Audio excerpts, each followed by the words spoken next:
আসসালামু আলাইকুম। সবাই কেমন আছেন? আল্লাহর রহমতে আমরা অনেক ভালো আছি। তো আমি আজকে চিকেন রান্না করব, আপনারা দেখতে থাকুন। আর আমার চিকেন যদি রান্না ভালো হয় কমেন্ট করে জানাবেন।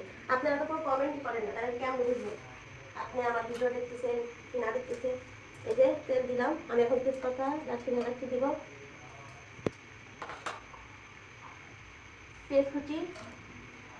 দেখতে থাকবেন আমার ভিডিও কিরকম হয়, আমার রান্না কিরকম হয় একটু কমেন্ট করে জানাবেন। যদি না কমেন্ট করেন, না বলেন, আমি কেমন বুঝবো আমার রান্না কিরকম হচ্ছে। আর আমি তো রান্না করতেছি, আমি এগুলো যা রান্না করি তাই আপনাদের কাছে একটু দেখাই ভিডিও করে। আপনারা যদি আমার ভিডিও না দেখেন, না কমেন্ট করেন, তাহলে আমি কেমন বুঝবো আপনারা আমার ভিডিও দেখেন।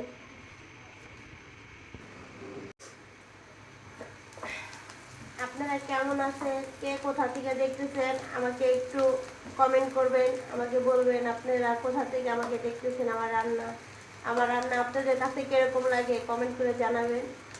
এখন আমার পেঁয়াজটা হালকা লাল হয়ে গেছে, ওইটার ভিতরে আমি চিকেন দিব। চিকেন আমি ভাজবো পেঁয়াজের সাথে।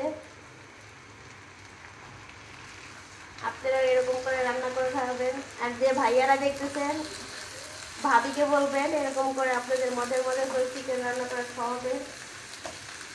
তাহলে আমার ভিডিওটা ভাবির কাছে পাঠিয়ে দিবেন। আপনাদের এরকম করে রান্না করে মজা করে খাওয়াবে। আমার চিকেনটা আমি একটু ভালো করে লাল লাল করে ভাজবো পেঁয়াজের সাথে। এই তো আমার চিকেন ভাজা শেষ। আমি এখন একটা একটা করে চিকেন উঠাবো।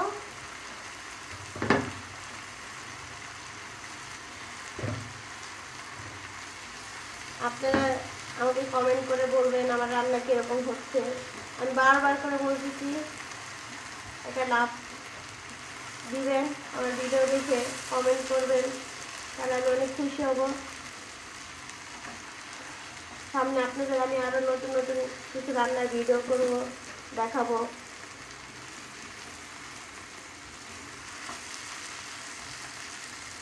একটু আমি এটার ভিতরে এখন সব রকমের মশলা দিব।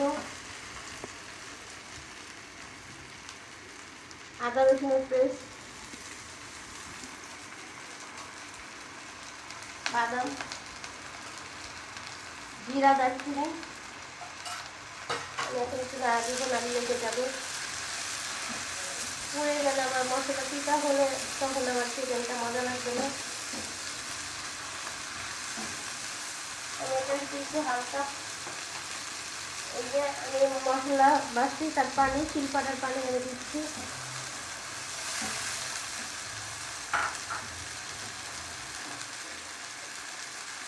লবণ,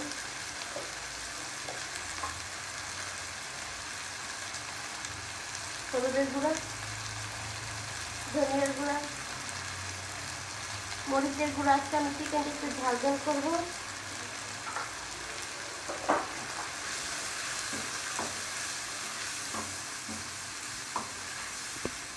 আমি হালকা একটু পানি দিব, নাহলে আমার মশলাটা পুড়ে যাবে।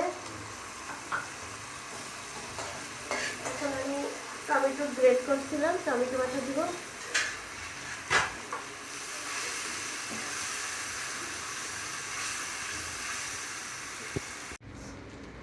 একটা আমার মশলা থেকে তেল ছেড়ে দিছে, মশলা একদম সুন্দর লাল লাল হয়ে গেছে। আমি এটার সাথে এখন চিকেন দিব।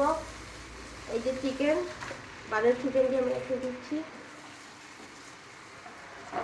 এরকম করে রান্না করবেন আপুরা, দেখবেন অনেক ভালো লাগবে।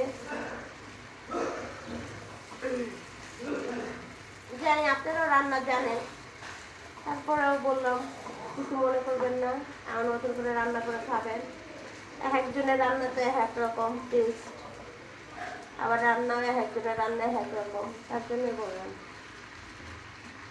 এখন আমি টক দই দিব এটার সাথে। ফার্মের মুরগি তো টক দইটা না দিলে ভালো লাগবে না। এই তো চিকেনটা আমি এখন একটু ঢেকে দিব।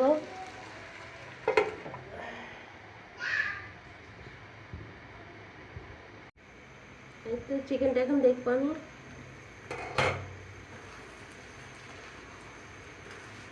চিকেনটা কত সুন্দর কালার হয়েছে। আমি এটার সাথে এখন পর্যন্ত পানি দিইনি, আমি হালকা একটু পরিমাণ মতো পানি দিব চিকেনটা সেদ্ধ হওয়ার জন্য। বেশি পানি দিব না। আমি যে কোনো মুরগি রান্না করলেই আমি হালকা পানি দিয়ে রান্না করি, বেশি পানি দিলে অনেকে টেস্ট লাগে না। মুরগিটা বেশি সেদ্ধ হয়ে গেলে ভিতরে পানিটা বেশি লাগে। এই যে আমি আবার ঢেকে দিব। আমি এখন চিকেনটা দেখবো। দেখুন চিকেনটার কালারটা কত সুন্দর আসছে, খাইতে অনেক টেস্ট লাগবে, মজা লাগবে। আপনি যদি বাসায় ছোটো বাচ্চা থাকে এরকম করে রান্না করে দেবেন। আমার বাচ্চা তো অনেক পছন্দ করে, এরা দারচিনি এলাচি মশলা আমি এটা সবসময় গুঁড়ো করে রেখে দিই। চিকেন গরু মাংস রান্না করলে আমি রেখে দিই। আপনারাও চেষ্টা করবেন এরকম করে রান্না করে। আমি আর 10 মিনিট পর আবার দেখে চুল অফ করে দিব। তো আমি এখন চিকেনটা দেখবো। আমার চিকেনটা একদমই হয়ে গেছে। আজকের মতন আমার রান্না এখানেই শেষ। আমার রান্নাটা যদি আপনাদের কাছে ভালো লাগে একটা কমেন্ট, একটা লাইক, একটা লাভ দিয়ে দিবেন। কমেন্ট অবশ্যই করবেন। সবাইকে ধন্যবাদ। আল্লাহ হাফেজ।